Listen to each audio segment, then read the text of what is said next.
তৃণমূল কংগ্রেস ত্যাগ করে যে ২০ জন সাংসদ নতুন দল নতুন দলে যোগদান করেছিলেন, যে দলটির নাম national citizen party of India বা এনসিপিআই, সেই যে যোগদানের সূত্র ধরেই কিছুদিন আগেই সুপ্রিম কোর্টের নোটিশ গিয়েছিল তাদের কাছে।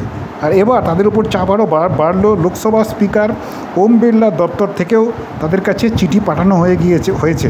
যেটা জানা গিয়েছে, তৃণমূলের সর্বভারতীয় সাধারণ সম্পাদক অভিষেক বন্দ্যোপাধ্যায়ের করা দলত্যাগ বিরোধী আইনের আবেদনের ভিত্তিতেই কিন্তু এই পদক্ষেপ করেছেন ওম বিড়লার দপ্তর।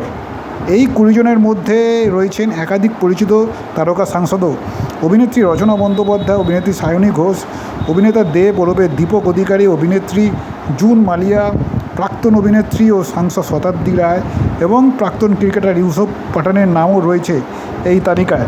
কার্যত এছাড়াও যেমন রয়েছেন কাকলি ঘোষ দস্তিদার, বাপি হালদার, শর্মিলা বন্দ্যোপাধ্যায়, জগদীশ বর্মা সহ আরও মালা রায়, কালীপদ সোরেন, পার্থ ভৌমিক এবং সুদীপ বন্দ্যোপাধ্যায়ের মতো নেতারা। অভিষেক বন্দ্যোপাধ্যায়ের দাবি, তৃণমূলের প্রতীকে নির্বাচিত হয়ে তারপরে যখন অন্য রাজনৈতিক দলে যোগ দেন এই সাংসদরা, সুতরাং তাদের বিরুদ্ধে দলত্যাগ বিরোধী আইন অনুযায়ী ব্যবস্থা নেওয়া উচিত, এমনটাই দাবি ছিল। স্বাভাবিকভাবে এই আবেদনও তিনি জানিয়েছিলেন। এই দাবিতেই ২০ জনের বিরুদ্ধে আলাদা আলাদা আবেদনপত্র জমা দেওয়া হয়েছে লোকসভার স্পিকারের কাছে, এবং তারই ভিত্তিতে এই বিষয়টি স্পিকারের দপ্তরে পদক্ষেপের অপেক্ষায় ছিল তৃণমূল কংগ্রেস। অন্যদিকে এনসিপিআইতে যোগ দেওয়া সাংসদদের পক্ষ থেকে দাবি করা হয়েছে তারা দলীয় বিধি এবং সাংবিধানিক নিয়ম মেনেই এই সিদ্ধান্ত নিয়েছেন। এই পরিস্থিতিতেই মঙ্গলবার সুপ্রিম কোর্টে অভিষেক বন্দ্যোপাধ্যায়ের আবেদনের শুনানি হয়। সেখানে প্রধান বিচারপতি সূর্যকান্তের নেতৃত্বাধীন বেঞ্চের তরফে ২০ জন এনসিপিআই সাংসদকে নোটিশ দেওয়ার নির্দেশ দেয় এবং তাদের বক্তব্য জানতে চাওয়া হয়। একই দিনে স্পিকারের দপ্তর থেকেও নোটিশ পাঠানো হয়েছে এই সাংসদদের কাছে। কার্যত এরপর বুধবার তৃণমূলের তরফে স্পিকার দপ্তরে পাঠানো চিঠির কপি প্রকাশ্যে আনা হয়েছে। সেই চিঠিতে ২০ জন সাংসদকে আগামী ৭ দিনের মধ্যে নিজেদের অবস্থান জানাতে বলা হয়েছে। অভিষেক বন্দ্যোপাধ্যায়ের করা আবেদনের পরিপ্রেক্ষিতে তাদের সদস্যপদ কেন খারিজ করা হবে না, সেই বিষয়ে প্রত্যেককে আলাদা করে জবাব দিতে হবে।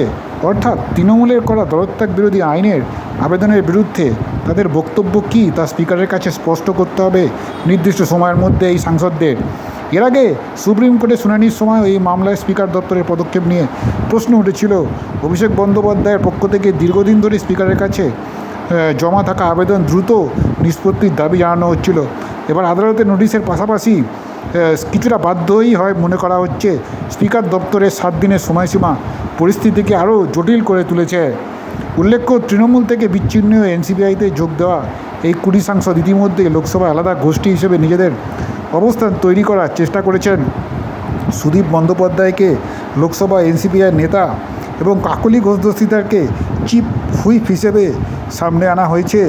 শতাব্দী রায়কে ডেপুটি লিডারের দায়িত্ব দেওয়ার কথাও সামনে এসেছিল। গত জুলাই মাসে এই গোষ্ঠী প্রথমবার এনডিএর সংসদীয় বৈঠকেও অংশ নেয়। সেই বৈঠকে কাকলি ঘোষ দস্তিদার জানিয়েছিলেন এনসিপিআই ইতিমধ্যেই নির্বাচন কমিশনের নথিভুক্ত এবং স্পিকারের কাছে স্বীকৃতির জন্য প্রয়োজনীয় নথিও দেওয়া হয়েছে দলের তরফে। ফলে তৃণমূলের সঙ্গে তাদের রাজনৈতিক বিচ্ছেদ নিয়ে টানাপোড়েনের পাশাপাশি লোকসভায় তাদের অবস্থান নিয়ে জটিলতা তৈরি হয়েছে এই মুহূর্তে। এখন স্পিকারের নোটিশের জবাবে রচনা বন্দ্যোপাধ্যায়, সায়নী ঘোষ এই ২০ জন সাংসদ কী অবস্থান নেন সেদিকেই রাজনৈতিক মহলের নজর রয়েছে।